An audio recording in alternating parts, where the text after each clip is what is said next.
Welcome, everyone. Welcome to this webinar.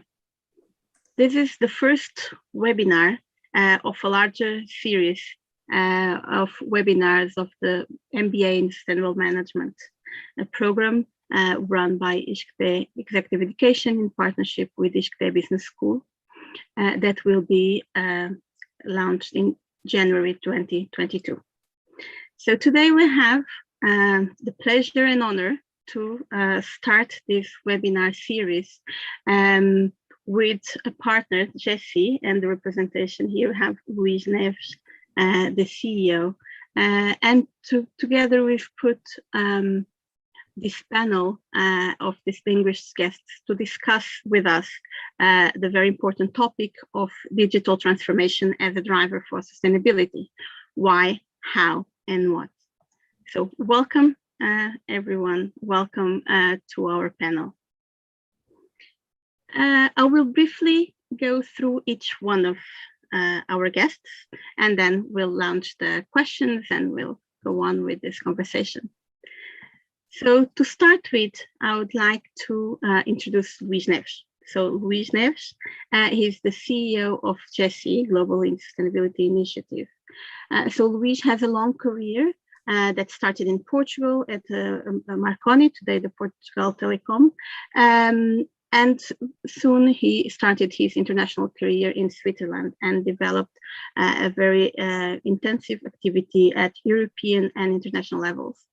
So during this period, he has participated in different international bodies and in the European Union as well, and has been appointed as expert by the European Commission to different working groups in the telecommunications field. In 2008, he joined and he has been appointed as the head of sustainable development and environmental at Deutsche Telekom Corporate Responsibility, and later as the vice president for corporate responsibility. As chairman of GeSI, Luís has, together with his board members, developed several activities that have been recognized and important for the sustainability area in terms of technology.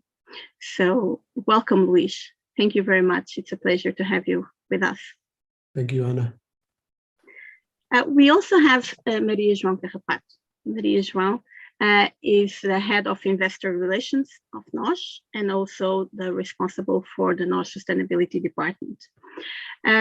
She has been at NOS in developing and heading these areas, and before she has headed the investor relationships at other two Portuguese companies, namely Sonaicom and Sona Indústria. Prior to that, Maria has worked on the international equity sales team at Banco Português de Investimento and as an analyst at Banco Português Atlântico. She was a founding member and the first chair of the Portuguese Investor Relations Society, founded in 2009. Thank you very much, Maria, for joining us. We also have Veerle van der Wet. Veerle is the managing partner at P4TT. She's a Belgian and she has a very vast experience and more than 35 years of experience in global, national, and local sustainable development policy and program development and implementation, and more than 20 years at the United Nations system. So she's currently leading several sustainable development entrepreneurship in entrepreneurial activities. And she is the co-founder of the Global Sustainable Technology and Innovation Conference Series and was its policy director until 2019. In 2020, she set up the COVID Education Alliance, COVIDEA, which we'll hear about for sure, and the platform for transformative technologies.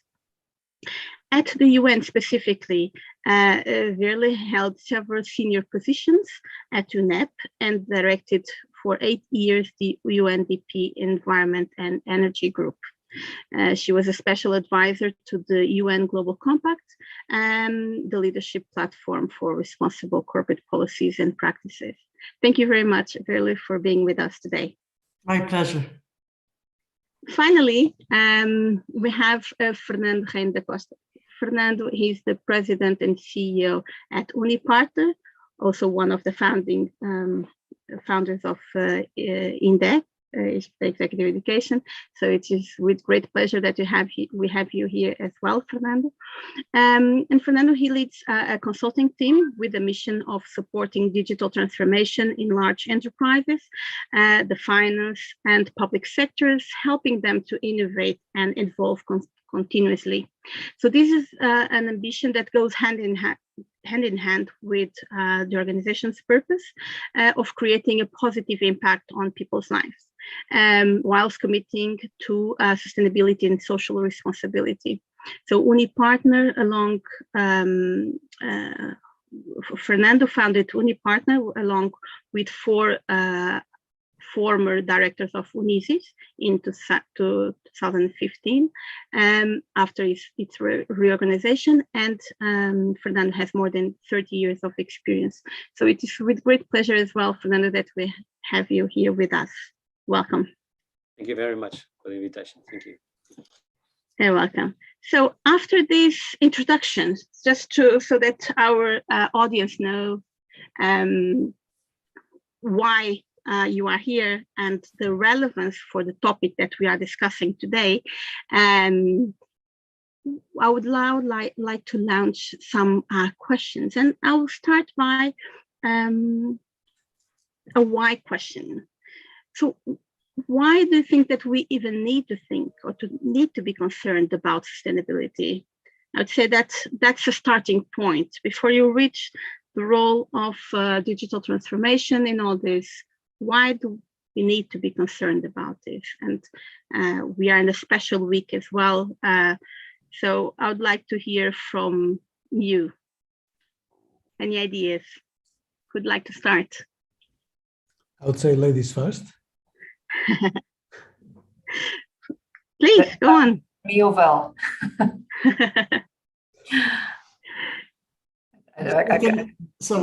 Can I start very briefly? Yes. I don't think that it's correct to ask if we should be concerned. I think the time of being concerned is a long time past. We should act. And I think those people who still need to be convinced that we need to have different production and consumption processes and have to move to a much more sustainable world where it's good for everybody to live within planetary boundaries, I think they must be living on a different planet, because I think the signs now are so obvious. So I think that, and I hope that in this discussion, we will more focus on how we really redirect trillions of dollars to more sustainable investments, how we change our education system, rather than repeating what I hope all the participants in this group know, that we are running out of time. It's not 5 to 12, it's 2 to 12. That's my my very brief reaction on this one. Thank you. Maria, would you like to jump in? I couldn't agree more with Val. I think it's not a question of why should we be concerned. It's, I mean, we have no choice. It's absolutely essential. We're being bombarded by every day by the negative implications of our behavior and the bad behavior of many decades of processes that have damaged our environment. But I think it's beyond that. It's the way we interact with society, the way we manage our organizations, the way we manage our people, the respect or not that we provide our social interactions. We have to act. So it's not a choice, and I completely agree with Val. It's not a time to be concerned, it's a time to act. Perfect, thank you. Luis. Well, I think we are here on the same line. I'm also aligned by what Maria João and Werner said. I think we are at desperate times now. We need really to move into a positive agenda, and we need to bring the business, the policymakers, the different stakeholders around a positive pathway for change and for fast change. The time and we know that the clock is ticking. We are leading to a situation that requires business, all sectors of the society, as well as policy, to go into the same direction in a common direction that is driven by solutions and by actions. So if we do not do that, that will be a disaster to all of us. I think that we still see many people thinking that we have time. We do not have the time, unfortunately, we don't. And we will have an opportunity today to speak in more detail why we don't have the time. These 2 weeks in Glasgow are to some extent a disappointment, as we still see the same type of conversation, talking about the problem and not talking about the solution. We need a solution-driven agenda. We need a positive agenda, and we need to focus on that. And education will be playing a fundamental role on that, and I think we will speak about it in more detail as we move forward with our webinar today. Thank you, Luis. Fernando. I would just like to add that clearly we need to convince those that are not convinced, and because we need them, and we need all of us to be committed to a transformation. And we see that it is not what is happening. Also looking at some countries, unfortunately, some of them probably understand the problem, but they are not convinced and clearly not committed. Looking at the positive side and talking about also education, fortunately, we have a new generation that, as we know, they are outraged with this current situation. Okay, they do understand, I believe, what have been done in the last generations, and they don't accept it. But unfortunately, also, they will be the future, but we need to act fast. So probably they are not going to be leaders in some organizations that will make the difference in the next 5, 10, and 15 and 20 years. They will go to the market during that period, and they will make the difference for sure. But probably they will not be in leader situations. But they will create some pressure, a bottom-up pressure that is currently quite positive in order to support the agenda that Luis was talking about. Mm-hmm. Yeah, could not agree more with you. The first question is somehow provocative in the sense of what is the purpose? Why are we here? Right? Because we are all concerned, and we know why we are concerned about this topic and the future and today, of course. So you mentioned as well that education is key for this process. I will think about and challenge you to think about what do you think is the role, or how can digital transformation be a driver for sustainability, related or not with education, but specifically digital transformation, which is something that we are facing and that coexists within this system. How can it be a driver for sustainability, and how can education be important as well in this area? Veerle, please. Maybe I should start again if you don't mind. You know, again, it's digital technology cannot be. It is a driver for sustainability, but also often unsustainability. I just would like to tell a very short story. I'm maybe the oldest here in the group, and so when I started working for the environment 35 years ago, you know, we were still doing everything on a typewriter. I wrote my thesis on a typewriter. When now I want to show my kids, you know, what a typewriter is, I have to go to the museum to show them, you know, how it looks like. And so I have seen in my career this tremendous change from, you know, where internet was not there, where email was certainly not an official way of communication. So we really have seen in a very short time the digital or the ICT penetrating every single aspect of our life. And I would say that in this whole quickly changing world, maybe 60%, Louis might have the figures correctly, you know, is really driving, you know, by digital technology, from big data to blockchain. Now everybody's talking to the metaverse. So many words that didn't exist when I was at university. And so I think that we need to realize how quickly the world is changing these days, and how it is extremely important that we change with the changing world and the possibilities the technology offer.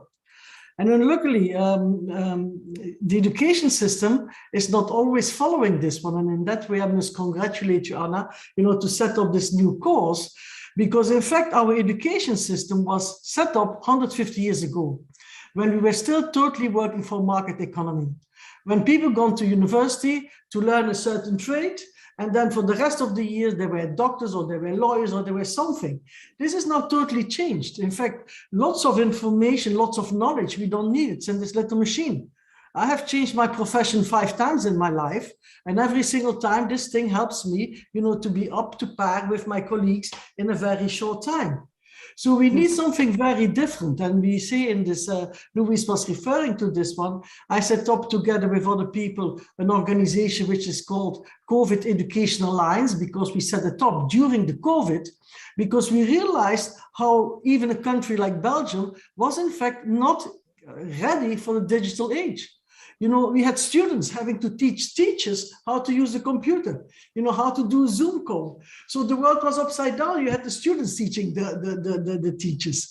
And so we realized that if we really want to make the students ready for the quickly changing world and the digital age, we have to teach totally different, and we have to teach different topics. And so what we say very briefly, we can discuss it later, but what we say is what you teach has to change. It's not only anymore knowledge, learning by heart so that you can reproduce it on the exams, which I think it's useless by now, but it's learning computational science. We should learn as much about digital and computers as we now learn about maths and learning to read and to write. And more importantly, we should learn social and emotional intelligence. We should learn to differentiate false news from non-false news. We should learn how to become good citizens and take part in society. We should learn how to respect other people. So we really need to learn this social and emotional intelligence, you know, also at schools, in universities, and on the working place. And we say in COVID the idea that we are lucky that the digital technologies are there to help us. You know, we don't have to invent anything anymore. Lots of information is available. New tools, games can be a very, very powerful tool to teach students nowadays. You know, there can be virtual realities, there can be chat rooms. So there are so many different ways by which, in fact, we can individualize the teaching to the capacities and the needs of the individual teachers. You know, this in China, they do much better than we do here in Europe, where they really use artificial intelligence to direct the teaching to the capacities, the needs, and the knowledge level of the students. So I think that, you know, the digital transformation is leading the quest to sustainability. If we are not ready, also the quest to unsustainability, as we now see, for example, with the Facebook affair. But that if we direct it in right terms, and Louis might wish to tell how with digital to the purpose, they're really trying to do a race to the top, how by directing digital transformation towards sustainability, hopefully we'll indeed move to a better world. I hope this was not too long, but I think it's important to reflect how quick things are going, how it's impacting on our life, and how we also in the teaching have very fast to change. Thank you. Thank you very much, Will. And that makes me share with you a very personal note. Yesterday, I was playing with my 5-year-old daughter. It was a game where we had a card with an object in our head like this, and the other one has to explain and give tips to find out what it is. And it was a phone. And I said, well, it's something you use to talk to people, to communicate. And she said, computer. It's something when you want to call someone. And she said, internet. So, and I think that she didn't get the phone. She didn't get to the phone. I mean, so I think it reveals as well what we're going through and how you're talking about a typing machine, and someday it will be the phone. But okay, thank you for bringing this up, which links a lot with our daily life. Luis, would you like to follow up on what Verle was saying? Well, yes, I can follow. I think Verle already raised a couple of very important points. One thing that I would like to stress is that we need to realize that digital is being part of our lives and will be increasingly part of our lives. So the global economy will be driven by digital. We see more and more digital technologies impacting different industry sectors. So if I go back to my Marconi times, so the submarine cable that was landing in Sesimbra by that time could carry 200 conversations at the same time. The cable is still there, is still the same, and can carry millions or billions. So the capacity with the same cable in the last couple of years multiplied immensely, and that shows how digital technologies are evolving, are really interacting with our lives, and they will continue to interact at the speed of the light. They are impacting every single industry sector in the world. They will be driving the world, whether we like it or not. That's the way it goes. And they have positives and negatives that we need to understand, and we need also to learn about. And Verle already mentioned some of them related to privacy and security, but there are many, many more. And of course, the negatives, they increase. Why? Because as digital helps other industries to become more efficient, it's increasing its own footprint because it's enlarging its scope of activity. But on the other side, digital technologies are providing a new world of good that we need to harness and to embrace. And we need to understand how to model it as human beings. And that's probably the most important thing that we need to do. We are now at a situation where we know that artificial intelligence has the capacity to multiply its own intelligence. We know that different algorithms that are being developed, they are being developed with business purposes, but they need also to be developed with social purposes. So as those technologies are developed, we need to understand what is the impact, not only from a business or a traditional business mindset, we need to understand what is the impact from a social perspective as well. So things, they can be developed for good and with very good intentions, but as they are deployed, as they are implemented, they also can raise concerns about its negative impacts. And the digital industry today faces, from our perspective, two major problems. One is very much related with of course, energy consumption, as digital is becoming more pervasive in interacting with other industries and being part of our lives and societies, of cities, of businesses, and so on.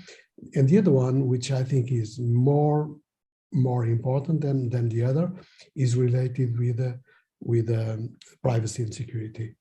And what is happening, the recent developments that we have seen, and the power that some companies are taking in the world environment, raises matters of concern that need to be addressed by policymakers in a very serious manner. So we see now corporations impacting our lives, interfering with our democratic systems, impacting our kids' lives without the the parents being in a position to control, because we also need to understand that kids today, they know more about technologies than we know. My son is a 14-year-old, and I've been on technology for many years, but he comes back to me with things which I do not realize. And so this also requires, from an educational standpoint, an additional approach to education. So how do we prepare the future generations to all these challenges? And I think the biggest challenge for education and for all of us is that the fast way that technology is developing causes us also many problems, because we are not able to follow those developments at the same time. So things are moving much, much faster than our capacity to respond to them. And that requires a framework. So we need to find a way of framing all of this, because this cannot go beyond the boundaries whereby endangering the planet where we live. But this is a combination of a kind of an explosion on one side, but on the other side I think there is hope, and the hope needs to be led by by people, by institutions, that they have to play their role. And those institutions are, of course, the companies that deploy those technologies. They need to deploy the technologies in a responsible manner. And of course, education, universities, science, they need to help to better prepare the future generations and educate the future leaders that can not only be driven by the short term, by become rich very fast. So I was at the Web Summit last week, and I was stunned, because you have 40,000 people sitting there, and all of them, they think they can be rich on the short term. That's not possible, and that's not the way that the world should go. I think we should then, for a better society, all of us, we want a better society, and we want a better living for us, for our kids, for our future generations. But we need to understand that all of this needs to be done in a responsible manner, with very ethical standards, by respect. And so this is what I think that we need to work out, and that's why we are putting in place the digital repurpose movement in GeSI. This is something that we are developing with an ambition, with very ethical standards, with responsible companies that really commit together to a positive agenda, ensuring their business continuity, but also ensuring that that business is done in a positive environment, in a world, and for a world that we all want to be a better world, in that hopefully we will work out. But I think I spoke too much, and I will have other opportunities to elaborate a little bit more. Thank you, Luis. It's a very good reflection, and it's always important to see the two sides, so the explosion, but the hope. That's why we're here as well, recognizing the problems, the challenges that have been raised already by both you and Veerle, but also with signs of hope of what can we all together as a system, individually, collectively, but also as a system, work towards a better future. So, Fernando, would you like to add something now, please? Well, I can add regarding what digital can, how can digital support this transformation, and as a driver of sustainability. Let me add our perspective as a consulting company that is supporting other organizations on digital transformation, but with this purpose that Luis spoken. We see here, let me try to divide this in two. Digital can support as an enabler, but also digital is a direct contributor, because digital also is, like we said, is creating his own footprint. Okay. So as an enabler, two or three things just for the discussion. One of them is the fact that digital, and because you already mentioned that digital is everywhere, digital is the tool to support a pathway to sustainability. Because if you want to create this pathway in an organization, in a country, we need to collect data, we need to analyze data, we need to visualize that data, and we need to monitor all the progress, the pathway, the roadmap that we already defined, that we defined for that organization.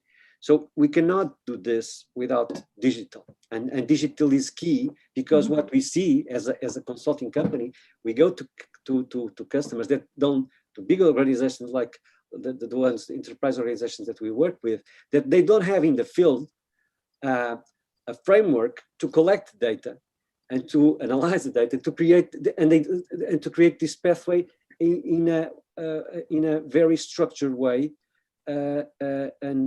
but they put some information, for instance, in a sustainability report.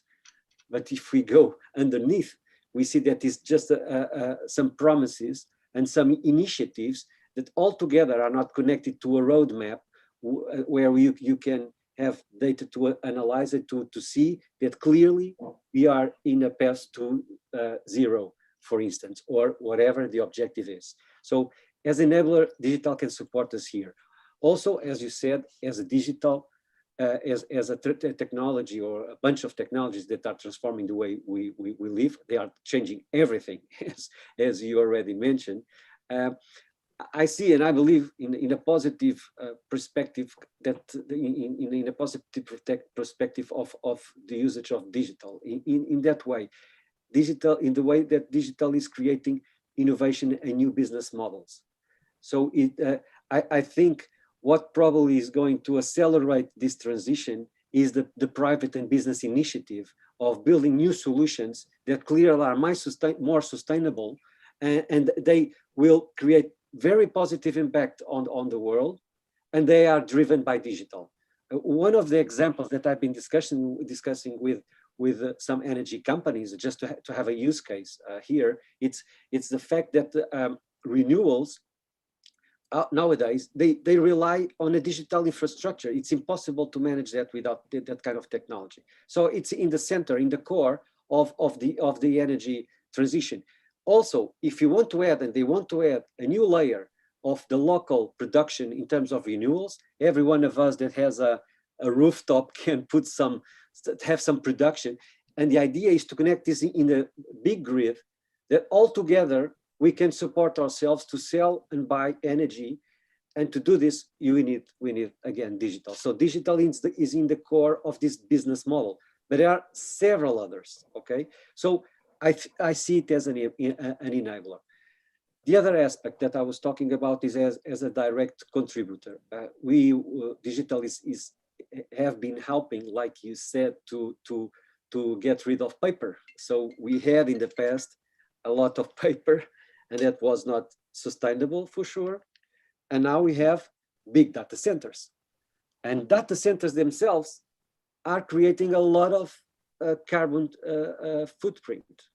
So one of the direct contributions that digital can give is also to transform its operations, to go to, we talk about cloud in terms of efficiency, in terms of security, in terms of productivity, but we need to look at cloud as a sustainable way of reducing the carbon footprint of the storage that we are now creating, huge mass of storage, and huge message needs in terms of computation, because to have AI, you need a huge capacity in terms of computation. So these major data centers, and if you look at them, all the big organizations that are working in this field, and I'm really sorry because of my mobile phone, these big organizations are on top of the efficiency, the innovation that they are giving to the field. They are also giving a sustainability, they are also creating a sustainability impact on the data centers.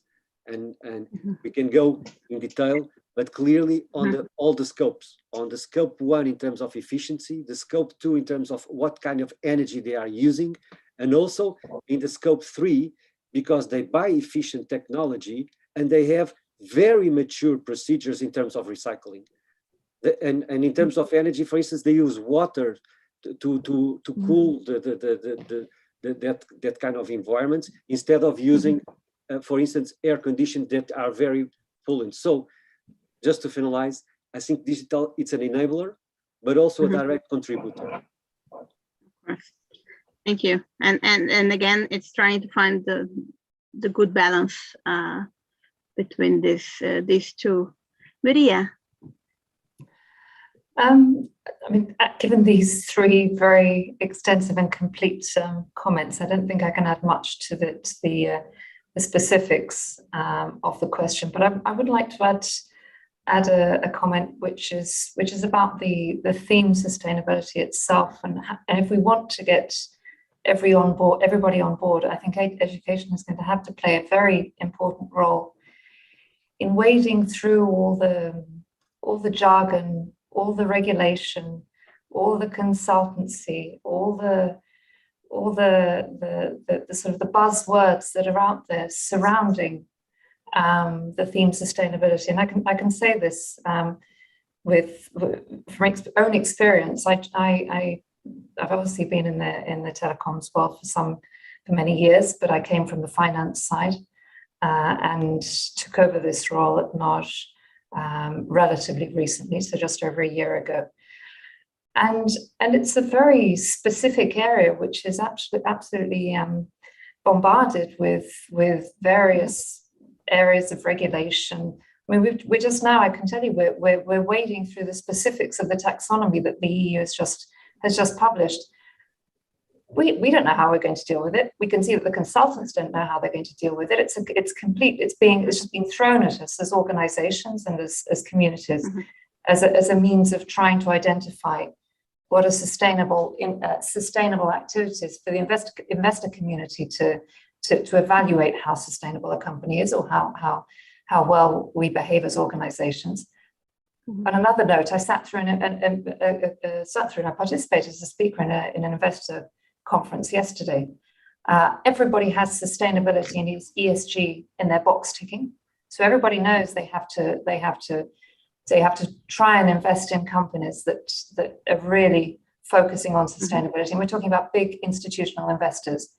When you start delving into how much they really understand, it's very, very little, and I can understand why. There's a huge amount of complexity in what's being put out here, and I think as agents in this ecosystem, we have an obligation to make things easier to understand, more pragmatic, more transparent.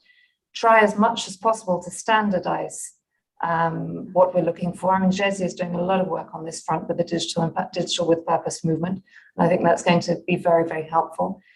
And remember, I mean, particularly in the case of, I mean, we know where we stand in Portugal. We have some very advanced innovators and organizations developing some fantastic technologies and sort of developing the digital emerging solutions. But the majority of the population don't understand. I mean, my kids understand. I have an electrical engineer, 21-year-old at home, so he knows full well what we're talking about. My daughter's in architecture. I mean, her teachers are still living 50 years ago. The processes and technology are still very antiquated. She doesn't have a subject in her program. She's one of the best universities in Portugal and probably in Europe. They don't have a subject around sustainable construction. So I mean, there's a huge amount of work that still needs to be done. And we as agents, I think we have an obligation to try and make this as simple, pragmatic as possible, to try and get people on board. And even within our own organizations, we need to get our colleagues and managers and various operational areas of the business on board to understand what this really means and how they can help. Definitely, Maria. I would maybe add to that a couple of things. One is all this complexity in terms of the taxonomy and other legislation that is appearing. Let's imagine for the SMEs, for the small and medium enterprises, it's very difficult for them to keep up with. So on the one hand, there's the need to regulate and to make sure that this is also a driver for more sustainable practices. On the other hand, then we have the challenge of having all the companies on board and able and educated to proceed. So that's something that I think we need to consider as well. Yes, really, please. May I just briefly come in? I totally agree with Maria on this need for standardization and making things simple. On the other hand, we also have to realize that because things are going so fast, by the time, people agree on a standard or definition, we already have something new. Yeah. 3 years ago, I was in the European Parliament and they would say, oh, blockchain is toy for the boys, it's for the nerds. Now blockchain is everywhere, so in 3 years time, it's just impossible. And I think this really brings home the need to bring home the message that lifelong learning is now, a standard, it's a must. We should not think we go to school and then it's finished. We really should change our mentality and know that throughout our life, we will have to keep on learning and learning and learning. And I also have the problem, how do we keep up with everything?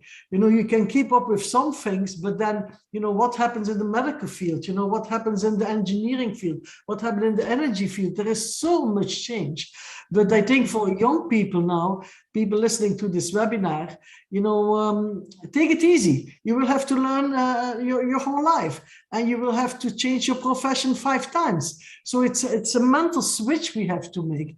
And I really also get very much scared when you tell about your daughter going to the architect school and, having nothing about digital and, about platforms and about sustainability. And that's really true. And if we are not going to change something, Europe is going economically to run so much behind, countries like the US for the more rich one, or countries like China. So I really think that we have to start with the education system and change it tomorrow into something which will make our students ready for the 21st century. Even though, let me add that even though Europe, it's far ahead in terms of the educational system and the awareness that the kids have for this sustainability issues and what we are facing compared to China or to India. And that's a major issue. The case I was, sorry, just to be clear, the case I was referring with my daughter wasn't so much the digital platforms for learning. It's actually the elements of introducing sustainable practices in the profession itself, in architecture, in the construction implications. These are sort of remote specializations which aren't covered in the base 5-year degree. So these are areas that need to evolve. I've actually sort of challenged both my kids, the electrotechnical engineer and the architect at home, to get together and try to come up with some good ideas for increasing the sustainability in the architectural world. Look, what I was saying is that it's true what we have here in Portugal, in Europe, but unfortunately, if you go abroad, if you go outside Europe, you will see a major difference.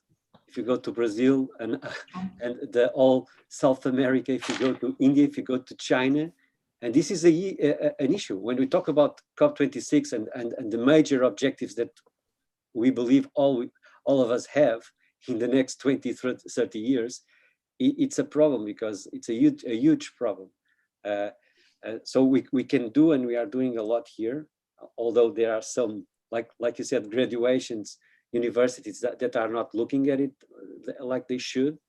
But even though I think Europe is far ahead, creating complexity in the process, like central banks do in all the compliance issues, in all compliance reports, etc. And I agree, sustainability, all this path, this journey that we have, it must be walk the talk with clear objectives and very pragmatic, and we need to achieve things each year. If we don't do things like that, we are not going to be there. Let me also share now. Let me also share one thing. When Luis and I met Luis a year ago, with this organization, GeSI, and also the initiative of the Digital Purpose movement. And when we joined the movement, we have been working as an organization about sustainability for our customers and a little bit internally. But the first thing that I saw the power of talking about digital as a purpose and the impact, the positive impact that digital can drive in this path was to educate our team internally. So the idea of creating a purpose, the first objective was internal objective. Also because we were in the middle of the pandemic, and it was very important to get the people together in a purpose. What is going to happen? We were in the middle of that when I met Luis, and I saw this is powerful and this is quite important because everyone that is working here and now it's in their homes, they need to understand why the hell we are here and working with this technology and helping the world to transform. Why we are doing? What is the contribution that we are doing? So I feel that we are still in the journey, but as your daughter that is in architecture, we have several kids. They are coming from universities as engineers, and so do you in NOS, and they don't have any kind of one discipline, one workshop about that, about what we are talking right now. And so we need to educate. Thank you. So we also need to educate. Thank you. I would retain a couple of things here.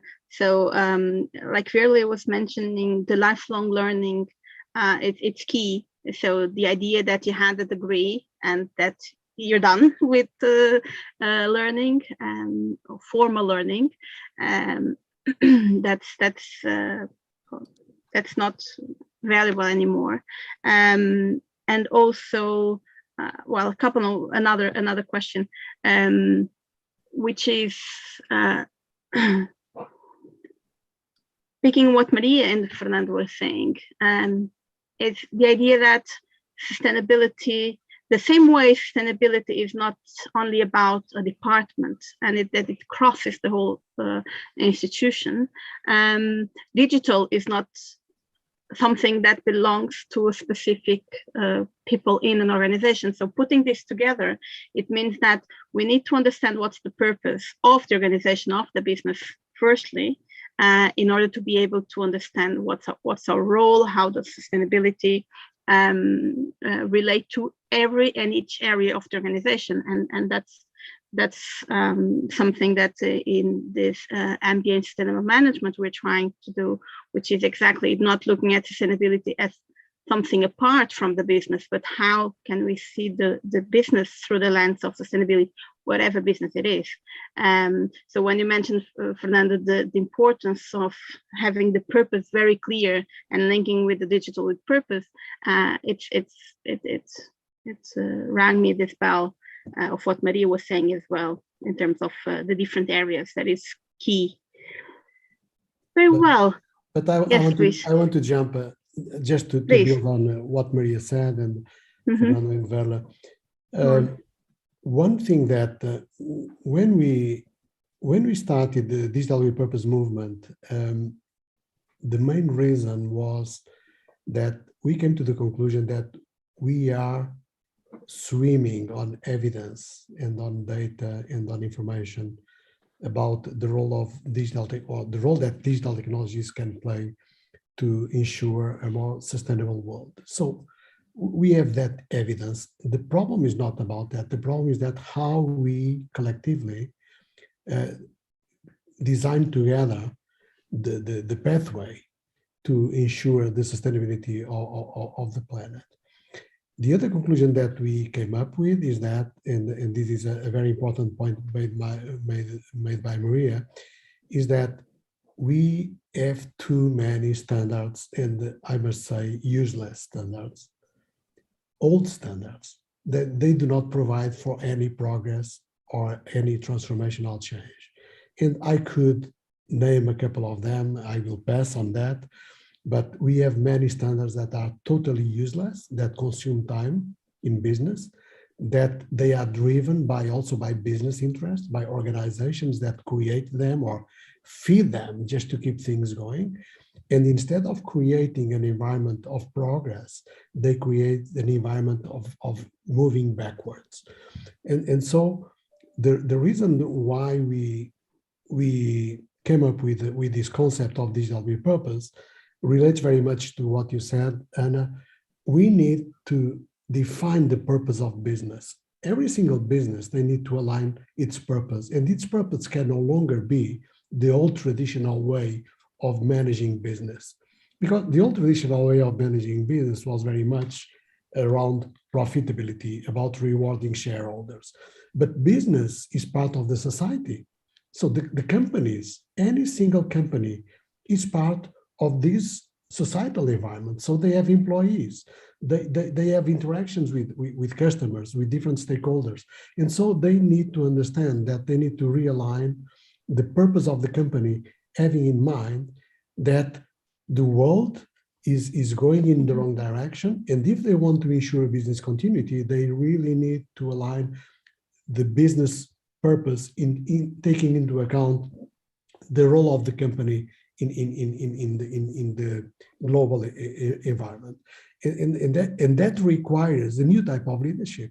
That requires educate people in a different way. That requires making people understanding that they need to look into different perspectives and into different directions, so they reposition the business in its right place. The other thing that we also came up with is that not everything is good. So we need to understand that although digital technologies, and I mentioned that before, they will be contributing for a better world by all means, but they are also increasing their own impact. And so we need to recognize and to recenter the conversation. I was scared today as I was reflecting about what's coming up in the next couple of years. And I was a little bit scared because the more I hear about how the world is developing and how the world will be embedded by digital, I was thinking about how can we make sure that digital will be really playing its role in ensuring the sustainability of the planet. It's not only because we say it, we need really to act. We need to create the mechanism that helps us, all of us, not only the business, but also the overall society to ensure that positivity that we need to have to ensure the sustainability of the planet. We are looking at COP, and everything that is coming out from COP shows two things. The promise is done by the governments, by policymakers, the national commitments. They are not keeping the sustainability of the world. So I saw today a report from The Guardian that all the promise is done, they will lead the world to the wrong pathway. So the temperature will go by 2100 around 2.4. It's a disaster. It's a total disaster.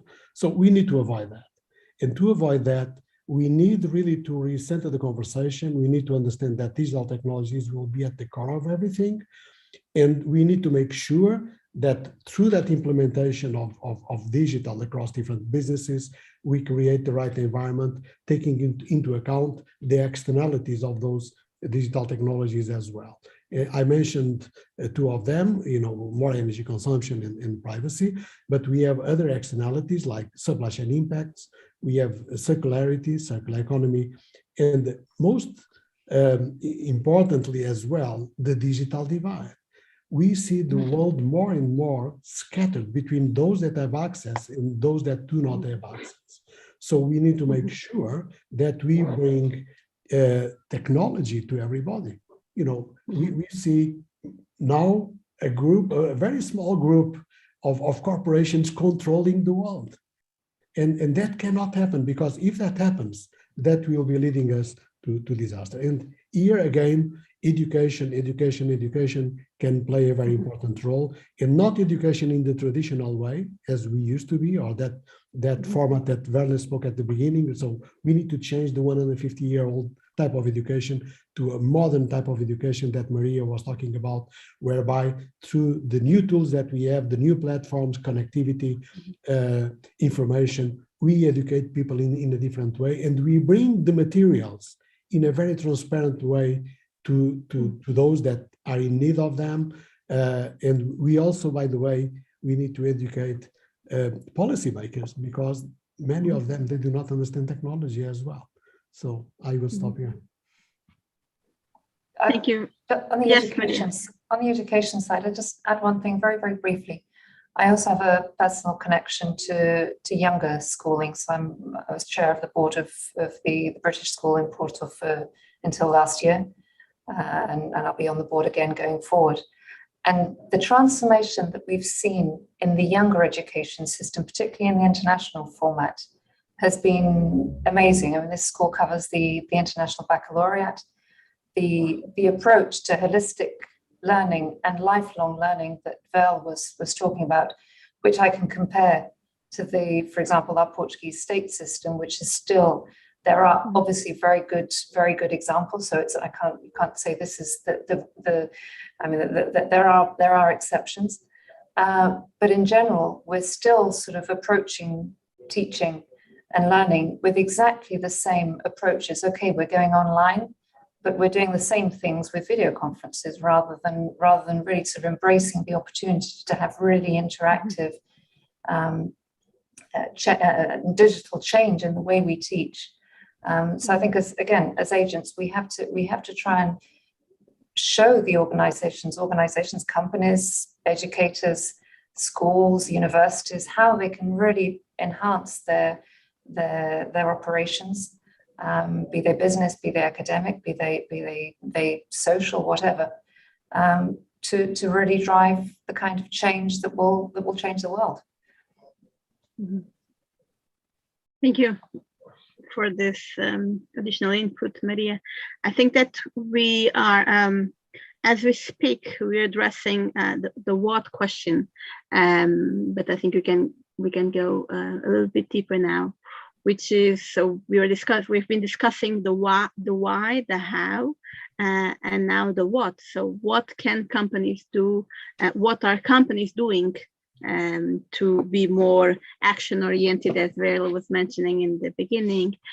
So what are companies and other organizations, other types of institutions doing to boost sustainability? And here I would reinforce that it's not only about environmental sustainability, but also social sustainability, for instance, that Louise was mentioning in terms of the divide that we have in terms of the development and access. So what are companies and other institutions doing in the field to boost to boost sustainability through the digital transformation that we're facing? Would you like to give some thoughts, provide some thoughts and examples that you may share with us, please? Yes, please, Werner. Well, I think that there are many examples to be given, and I just want to pick out some. But first, I want to stress that the social sustainability. As you were saying in introduction, I have worked my whole life for the environment. I started by monitoring environmental pollution, or developing the methodology to monitor environmental pollution, because we even didn't know that we had the climate change problem. But I think one big mistake we environmentalists have made is that we underestimate the importance of social. And if we would have, taken social and environment much closer together, and make sure that, we also looked at, this digital divide, but, the divide in pollution and in so many, in healthy food, I think we would be much further. So I want to stress that this social aspect is something very important. I think that Louis is well placed at the other to talk about what has to change in companies. But I want to pick up on something Louis was saying about, the way to measure. And you were saying the way for standardization. we have to develop new metrics. We have to develop new ways by which we value things. And so one of, in the whole financial world, Louis again was indicating this one, but in the financial world, if we start measuring everything in money, in pure money, which in effect is an agreement. Money is not gold, it's not linked to gold anymore, it's just a trust between people. And I think the whole issue with cryptocurrencies now is undermining or is showing that in fact there can be a different system by which in a transparent way, you make sure that through blockchain, this trust is there and people cannot break it. There are some people working on what they call a sustainability dividend. Why always do we have to reward companies because they make more money?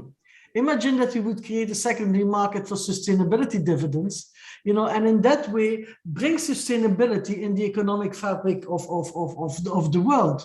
So I think that particularly young people have to think really outside the box and say, how can we bring different systems to bear by which this fascination with money and more money and more money, what used to be $1 billion is now $1 trillion. It's all mixed up. It just doesn't really make sense anymore.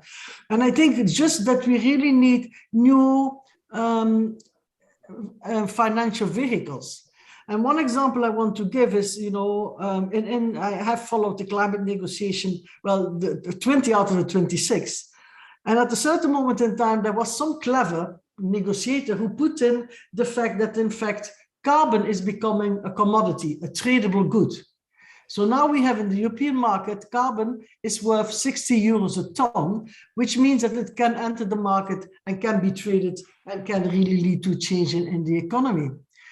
Now, who invented this one? To make carbon something that you can trade. It's in the air. You can pick carbon. Well, there are 400 parts per million of carbon in the air. Still, it's something people value.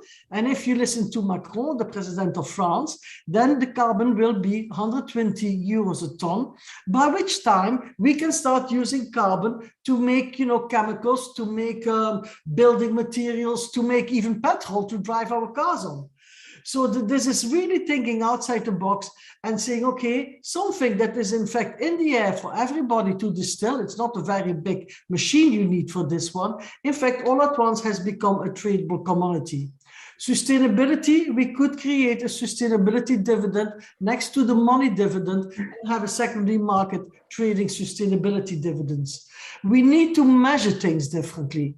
We need to start having values to things which are different than the pure money, which still, might make people rich and respected and powerful. But I think we need to do it in a way that much more allow people to move to a long-term sustainability. So we really need to think outside the box.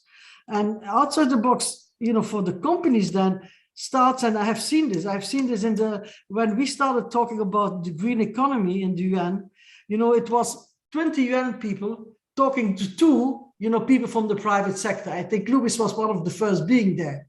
Now it's totally different. When you go, it's the private sector, and maybe in this with a purpose, we are with 2 UN people. So the private sector has really taken this up. First, it were the CEOs and the people who were the sustainability officers. And then gradually it went to the boards. And now what we really would like to happen is that sustainability becomes, in the DNA of the company. Not sustainability, which is just save a bit of water or save a bit of energy, but the sustainability throughout the whole supply chain, throughout the whole value chains. Where do you source your material, your raw materials on, and where is it going at the end? And the sustainability throughout the whole business cycle. How do you put circularity in the design of your products? And how do you make sure that your products are tagged? That, for example, with textile, you cannot say, oh, it's green, but in fact, it's not green at all. You just, cheat the consumer.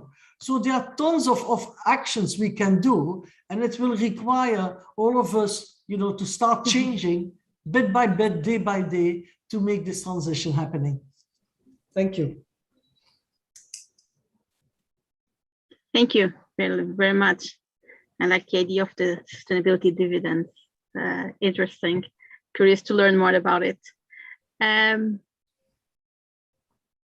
Luis, Fernando, Maria, anyone would like to follow up on this? So any examples, concrete ideas of what is being done? I can give you a sense of where we are in this journey at NOT.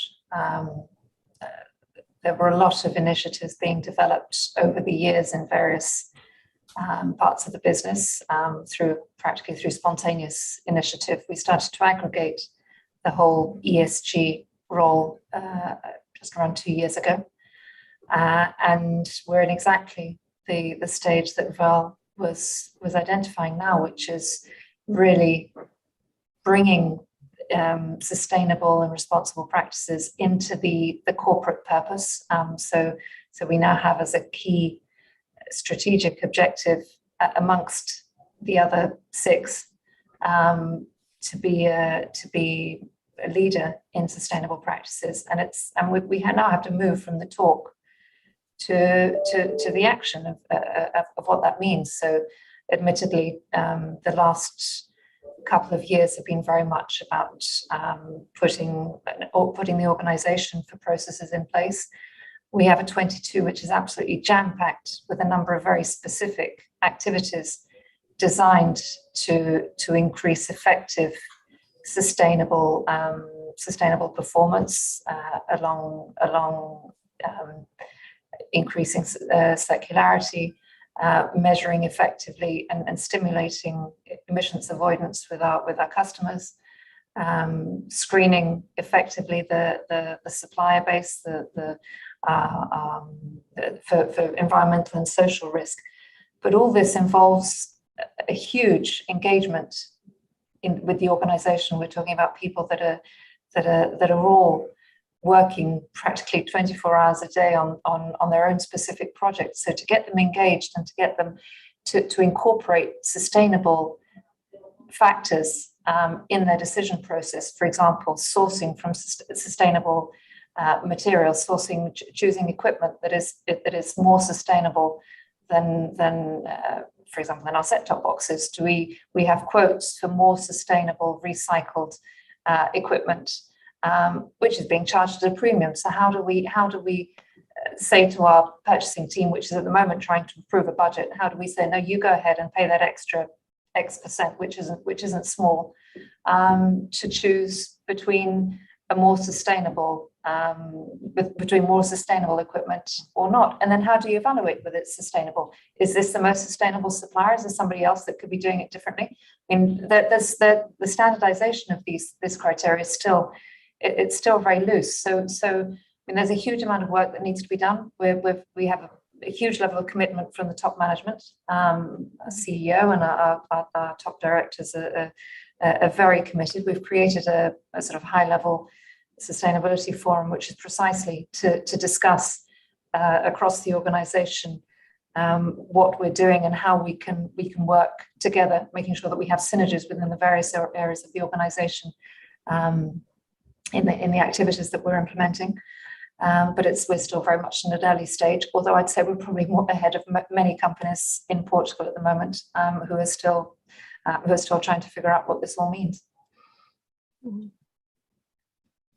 Thank you, Maria. If I just may make a point on this one, you see, that's why the policies and the government are so important. Any single company cannot do it, because then you die. You cannot stand the competition. You know, if all the other ones are using dirty plastic and you want to use clean plastics. So that's why, you know, you need to make this link between the policy and the private sector, which is not happening enough. The policy is still fast asleep. Like Louis was saying, many people don't even understand it. So we need to re-educate our politicians as well. We have a lot of work. Let me add, Luis, please. No, Fernando. Go ahead. Let me add to some of the things that we have been doing and what we are also seeing nowadays. First, things that we are doing, some examples I can give you where digital is helping small and bigger initiatives. It's, for instance, I can give you some use cases. to share also with the audience. One of them is quite simple, but it's in the CTT, in the Portuguese Post company. It's a small solution for the employees to schedule the energy EV charging board for their car. So they share that, and they have a way of sharing that and scheduling when they are going to put their car on charge. It's a quite simple, very simple use case, but it creates also the sense of contributing to the energy usage, to sharing, because they need to share the whole board of the company, and it's creating also a positive impact on others, because they discuss, hey, my car is there, yours is not. Why? My car is not, and it's not electric car, it's not an hybrid car. So it's also helping using digital to changing the culture. The other example, it's in an enabler solution that we are doing with REN, the energy distributor in Portugal. Also, it's the fact that they need a portal to have the certificate of origin of the electricity, and because of the energy, we need to give that information also to big organizations that with more than 500 employees that are obliged to do the sustainability report, and they need this kind of information. What I feel nowadays, because this is something that already exists in the market, we are helping them on the solution itself, the portal that manages these certificates. But what I see nowadays is ourselves, and probably NOS also will feel that as a telecom company, and a wide telecom company, because I say why, because you work also in a digital end-to-end offering, is that customers, when they come to us, they are also, some of them, and it is growing, asking, when we talk about our solutions, what is a positive impact on sustainability? So my pitch, our pitch, is changing. We are not just talking about digital transformation, about innovation, productivity, and rid of paper or process automation. It's not just those key decision points. It's also sustainability impact. So one of the things that we are doing internally is clearly working on our solutions and trying to evaluate and to understand what is the positive impact of each one. And in the middle of this, and it's a good internal transformation, we are creating new solutions because we are involving the team on this discussion, and they are coming up with new ideas that are on our core activity as a consultant and system integrator. So it's a fantastic new way of looking at it. Another, just to finalize, another message that we are also giving to our, let's say, business development team, the ones that are in the field working with the customers, is the fact that they also need to push that message, because sometimes they are talking with someone in a IT director or someone from a supply chain department about a solution, for instance, and they need to tell them, look, this will create a positive impact on sustainability, on your pathway to sustainability.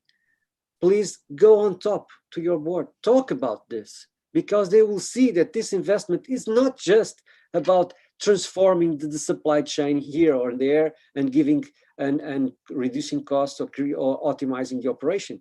It's much more than that.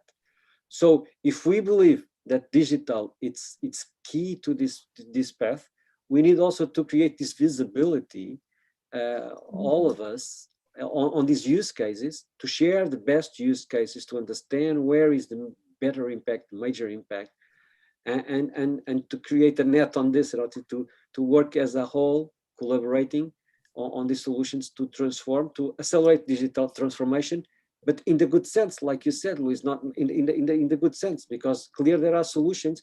For instance, on AI, you can use it in several different ways that are not the purpose that we are talking about. Okay. So here is my pitch about this. Well, first of all, you were two great companies talking about solutions, you know, Maria and Fernando, which are subscribers to the digital repurpose movement, explained in very detail, you know, the pace of transformation that they have been in the journey that they have been undertaking in their companies.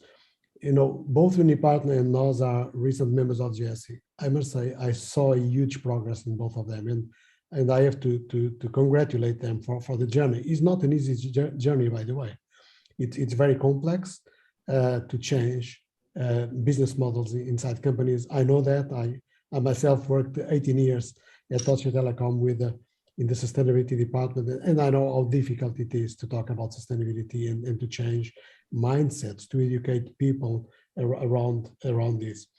So from a GeSI perspective, we are a business association, and our main action or our main solution is to create a positive agenda. And we need to bring our members along a positive agenda, but also a realistic and actionable agenda. And that's the reason why we created a digital repurpose. It's about bringing the industry, the digital industry, and by the way, digital industry today is not only the traditional telecommunication companies, it's more than that. It's the power industry, it's the financial industry, it's agriculture, it's mobility. All those industries are living and depending on digital technologies. And we need to bring all of these different industries together around the positive agenda, which is led by three main pillars. One is, we already spoke about it, is about redefining the purpose. The second pillar is about understanding the negative impacts, and Fernando was just talking about that and explaining how the company has been going through that journey. And the third pillar is about deploying innovations and solutions. And so we have all of these in our digital repurpose framework. And we want to drive this by ambition, by competitiveness, and by action. And if we bring these three elements together, we are creating the environment that will hopefully will be responding in a positive manner to the challenges that we are facing. And we want to embed this in every single area, being not only, you know, business driven, but we also need to bring this to the universities, like, you know, that's why we have this partnership with Iscte. We need to bring this to cities, to municipalities as well. We need to bring this to policymaking as well, as Werner was calling for. And we are a very small organization, but hopefully digital repurpose will be quite big. It will be growing. It's already growing in a way that we need to set it up in a different manner, and with the collaboration of everybody that really believes in this journey, I think we can achieve a huge transformation that is needed to keep the world on track. So from our side, Anna, our contribution to the solution side is, you know, being the driver of this positive transformation, of this positive message, whereby we create a more innovative and innovative environment. And on the other side, we bring to the center the consciousness that needs to be or to happen around understanding that not everything is good, that we have problems that we need to address, and that we need to transform the negatives into the positives. But above all, is that people needs to be at the center of everything. And people is the center. And if we put in the three dimensions of sustainability, we're talking about people, about, you know, the economical dimension, and about the environmental impacts. But if people is at the center, the other two components, they need to come together and to help people to live a better life by all means. So developing business, engaging in business, having in mind that the people is the ones that we need really to take into account and to care about. Definitely, Luis. I used to say for several years that organizations are made of people, for people, with people, to people. We can choose any proposition, and people is everywhere. So I fully agree that people need to be at the center of everything we're doing. And just like for all of you here in the panel, for us, sustainability is not an afterthought. So it's something that to be at the core of what we're doing and what we are sharing with the community as well. We have a question here in the chat and LinkedIn, in YouTube, sorry, from Georges Bertrand, which is not directly for anyone specifically. So if one of you wants to address it, please do it, which is, what can companies do to devise models that combine digital and physical infrastructures?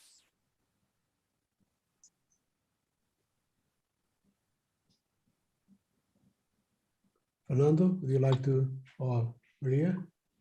Is it addressed to a company?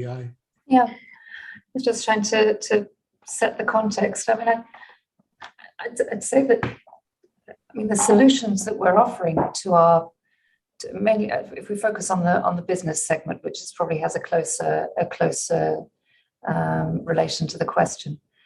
I mean, what we're doing in terms of the solutions that we're trying to introduce in our corporate segment are very much that they're bringing together the digital applications and possibilities of these emerging technologies in traditional industrial service worlds. If you think of the kind of solutions and the pilots that we're already running in terms of factory floor sensorization, robotics, the fact that you're able to now implement maintenance solutions, long distance. You can have engineers working remotely with their clients on the other side of the world without having to travel and to waste time and generate and causing downtime in factory processes. I mean, I think that's exactly what we're talking about. It's the whole purpose of digitalization isn't digitalization itself. It's a means to an end. It's being able to have much better, more efficient, more environmentally sustainable practices in what essentially are very traditional real world processes. So that's from where we stand, the potential is huge. It's just managing to get out there and convince our customers. I mean, I focused on the business side. Obviously, the consumer side is also very relevant. But it's. I think it was Unipartner that said that we have to demonstrate with real numbers, real metrics, the positive impact of these digital solutions, the digital transformation, on all elements, sustainability, on social impact, and then the long-term value creation that this creates in the company and the competitive advantage that they can have by trying to stay ahead with these innovations. Thank you very much, Maria. Would you like to add something, Fernando? Well, I was trying to compute the context of the question. Just to add that physical and digital will go side by side, right? In terms of an infrastructure, if I understood well, of physical infrastructure in the digital world, let's say, it won't be a completely digital world. It's impossible. I believe 2 days ago I read an article about that discussion. You know, we know it in terms of several activities, several disciplines. Probably they will have a high percentage of digital in medicine, for instance. The discussions around this, you know, on education also, on the legal side, on lawyers, and there are some discussions if it can be completely digital. I don't completely agree with that, but it will accelerate, and all this innovation is accelerating the productivity, let's say, of these professions. But in the end, we will have to eat physical food. So all the process around, we will have to have physical equipments and products and goods. So it will have logistics. So digital, 5G, AI, all these new technologies are accelerating this productivity and the way we connect and do things, changing everything. But we will be on both sides of the world, on physical and digital, for sure. Thank you very much, Fernando. So we are in the final minutes of our webinar, which has been a great discussion, and we're truly honored to have you here in this panel and start this first webinar of the webinar series. And I invite all the participants and of course who sees us to have a look at the other webinars that we'll have on sustainable finance, ESG, on creating societal impact as well. But you'll hear from us later. For now, I would like to ask our distinguished guests to leave a final statement of hope when it comes to this topic that we've been discussing, with, of course, a sense of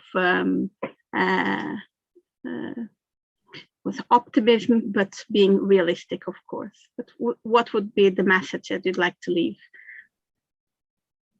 Maria, may we start? I'm just going through. Going around your screen. Okay.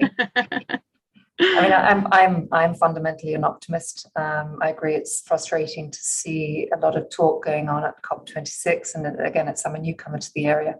But there's a lot of talk. There's a lot of media coverage. I think many of the words are being exhausted by the degree of repetition that's happening on the media. But I think ultimately the core purpose of the agents involved is extremely positive, and we have a great chance of making a difference. I mean, from my point of view, I just say we can. It's going to sound a bit like Barack Obama now, but I mean, this is definitely something that is collective. It's a collective effort. We can all gain from sharing knowledge, from cooperation, from lobbying the regulators, the policymakers, interacting as companies within sectors to understand how we're managing change, how we're implementing change, and what kind of standards and practices we're using. So I think ultimately, the more we engage with each other, the more we share knowledge, the more awareness we raise, the more likely we are to be successful. But ultimately, I do believe that we can do it. Thank you, Maria. Fernando, may I ask you a final thought? Well, final thought. I've been talking with some colleagues exactly about a thought about this, how to put this in the phrase. I don't clearly remember what they agreed, the marketing team, but I think it makes sense, the basics of it. We need to go from vision to action. There is a lot of use cases, a lot of examples, and Maria was talking about there is different angles, so we can all help from one side to another. But let's do it. Let's start doing it. Let's put some action on top and look after some months, look and say, in order to say, look, I already did this. Let's do another thing, more things. So let's go from vision to action. Thank you, Fernando. You finished as Verly started. So Verly, would you like to share with us your final thought, please? I would urge all the young people and the university to be very positive. I know there is a lot of people are seemingly scared or depressed or negative. I don't think there is any reason. You know, that's how history always has been. I started with my story with a typewriter, you know, and I don't know which stories they will tell to their grandchildren. It will be fascinating. So I really think, you know, instead, I like your words, and I just want to echo them. Be positive. You know, it's fascinating. It's stimulating. You know, the possibilities are incredible. It might look like, you know, there are these big companies who manage our life and who always, but things are going to change, you know, and we all can do our little stone, you know, to help the change happening. So I would say never let your courage, your energy down, you know, look at it in a positive way. And I promise you, if we all want, this world can be a much, much, much better world for all of us. It has never been so good. And if we keep on working at it, you know, then it will become a very good world for all of us. Thank you. Thank you very much. I feel very energized by your words. And I would like to ask Luis, our partner, and to whom I would like to address again our kindest words. Luis, thank you very much. What are your final thoughts? Well, first of all, I think that we need to keep the ambition very high. So if we are not ambitious, we will never get there. So we need to clearly set up an ambitious target where we want to be within the next 10 years. And if we set up that target, we need also to make sure that once we communicate that ambition and that target, we need to walk the talk. We need to be serious about our purpose. We need to be transparent in the way that we communicate that purpose, and we need to be accountable. And that's very much related with transparency as well, because if you are transparent, you are making yourself accountable. And so I think that's what we need. I agree that we need to be positive. We should look ahead. We should look forward.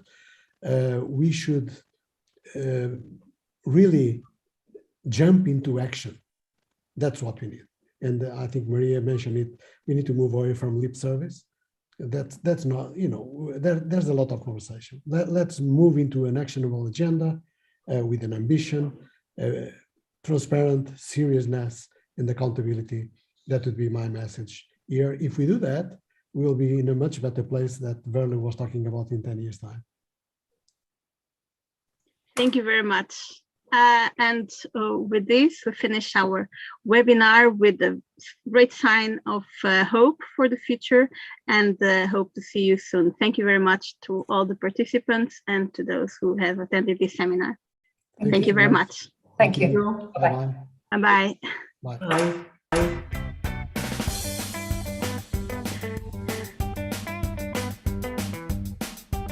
I think we are not online anymore.